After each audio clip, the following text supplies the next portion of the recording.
রাজ্যের বাইরে চাকুরির জন্য পরীক্ষা দিতে যাওয়ার সময় গাড়ির দুর্ঘটনায় যুবকের মৃত্যু এবং আরো বেশ কয়েকজনের আহত হবার ঘটনায় বৃহস্পতিবার রাজ্যের বেশ কয়েকটি রাজনৈতিক দলের ছাত্র সংগঠন পোস্ট অফিস চমুনিতে অবস্থিত ত্রিপুরা স্টেট কোঅপারেটিভ ব্যাংকের সামনে বিক্ষোভ প্রদর্শন করে।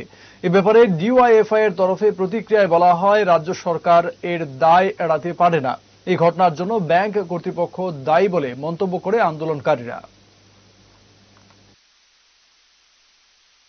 কোঅপারেটিভ ব্যাংকের 156টা পদে নিয়োগ, এই পরীক্ষা বহির্রাজ্যে বেশিরভাগ ছাত্রদের বহির্রাজ্যে পরীক্ষা দিতে হচ্ছে। প্রথমত হচ্ছে তার মধ্যেই হচ্ছেন একটা বড় বদ উদ্দেশ্য। এই রাজ্যে সবার পরীক্ষার ব্যবস্থা না করে পরিকাঠামোর সংকট দেখিয়ে বহির্রাজ্যে যে এই সুযোগটা পরীক্ষা দিতে হচ্ছে, এটার মধ্যে সবচেয়ে বড় বদ উদ্দেশ্য।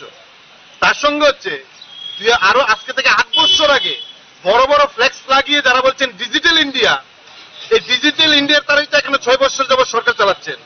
ফ্লেক্সে তো প্রতিদিন তাদের বিজ্ঞাপন ঘুম থেকে উঠে আমাদের দেখতে হচ্ছে ডিজিটাল ইন্ডিয়ার ফ্ল্যাগ। আর এখানে অনলাইনে পরীক্ষা হবে, একসঙ্গে এই 19,000 ছাত্রছাত্রী পরীক্ষা এক সপ্তাহে 10 দিনে নিতে পারছেন না এই ডিজিটাল ইন্ডিয়ায়। আর এই ডিজিটাল ইন্ডিয়ার ফলে এই রাজ্যের ছাত্রছাত্রীরা পরীক্ষা আসামে দিতে গিয়ে দুর্ঘটনায় পড়ে 2 জনের মৃত্যু হয়েছে।